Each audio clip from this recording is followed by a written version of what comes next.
Hey everyone, Joseph Onesta here, your type 2 mentor, not a doctor, not a research scientist, a clinical hypnotist in Pittsburgh, Pennsylvania, who reversed his own type 2 diabetes, took a deep dive into metabolic science, and lost 100 pounds and his diabetes in the interim. Anyway, I help my clients do the same thing, and I notice a bunch of reasons why people struggle with certain issues, and this is the second video in our relationship with food. Your taste buds have been hijacked series, and today I want to talk to you a little bit about that hijacking because it's really important. The first thing we want to talk about is that manufactured food, that is food that is sold in boxes, bags, and packages that have long lists of ingredients, that have that nutrition label on the back, has been engineered and manufactured to make it difficult for you to stop eating it, number one. Number two, to make you really like it. That's important. And number three, to get you to buy more. Now, I think that this, of course, that's good business, right? Remember the Pringles commercials, once you pop, you can't stop. The, they didn't lie about that. They were being rather upfront about that. And for heaven's sakes, back in the day, I liked that pseudo potato chip. So I mean, I could polish off easily a can. When they made them small, I even had more than one can. But I haven't had them in a very long time. But in any case, there's more to it than that. You know, with the abundance of this manufactured food, our taste buds have been dulled. They've been tamped down, or let's just say they've developed a tolerance and need more and more stimulation. This is why some of those really hot and spicy things have come out. Hot and spicy has grown in popularity over the last decade or so. And it's because, in general, our taste buds are becoming dull. And when I'm working with my clients, of course, we're moving away from ultra processed foods, mostly because we can't control what's in them, and our bodies don't recognize some of those ingredients as food. They actually may well treat it as a toxin. And all we know is that based on the rules of our society, nobody's died just eating one, so it's not poison, but it doesn't mean that they're not toxic. And you could harken back to some of those artificial sweeteners where people talk about cancer and all sorts of things. I'm not going to go there yet or now. But the idea that we don't know that those ingredients are safe, and we don't even know what they are.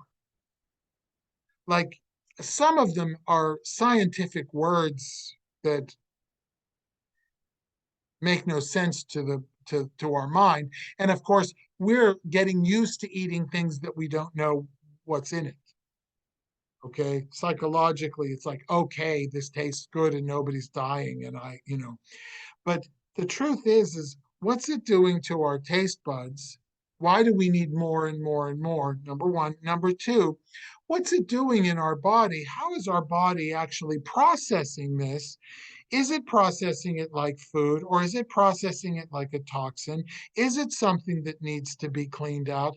And what effect is it having on our microbiome? So, and look, food companies, they're in business to make money. They're not in business to keep you healthy. They want to make sure that if you're not healthy, it's not obviously their fault. That's true. They don't want that. This is why there are product recalls. But they're not really even thinking about some of these emulsifiers, like whether or not they hurt our microbiome or what have you. They're not thinking about that. So most people, this hijacking of the taste buds has resulted in our entire relationship with food revolves around, do I like it or not? Does it taste good or not? And not taste good does not mean that it's bad for you, and taste good doesn't mean that it's healthy for you.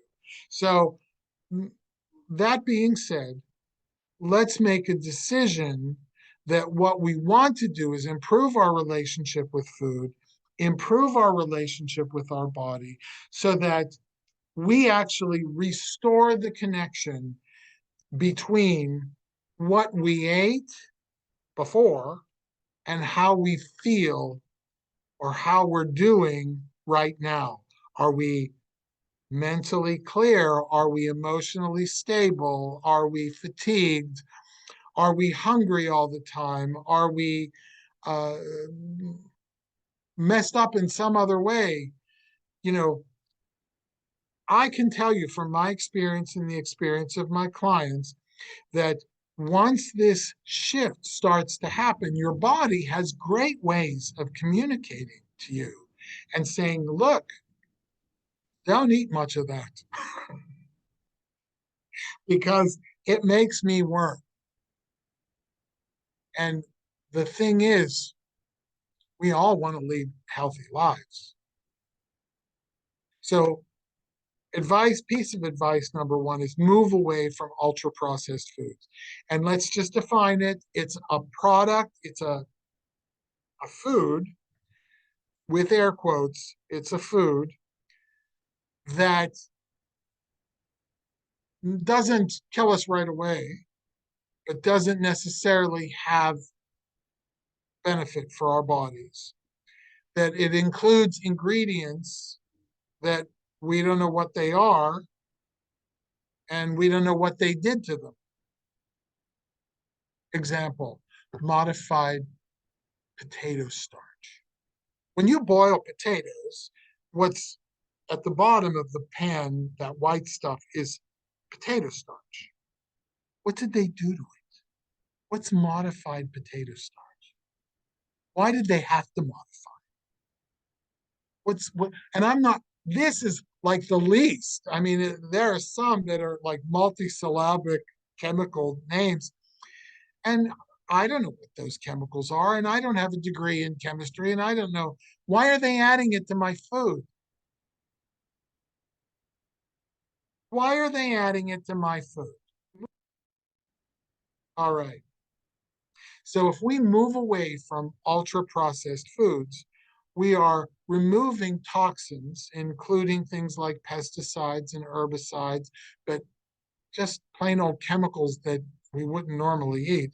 We're removing them from our experience and letting our body get involved in this process of liking and disliking foods. Give it a shot. It's simple. If you read the ingredients of a product and there are things on there that you don't understand, don't eat it. Joseph Onesta, type 2 mentor.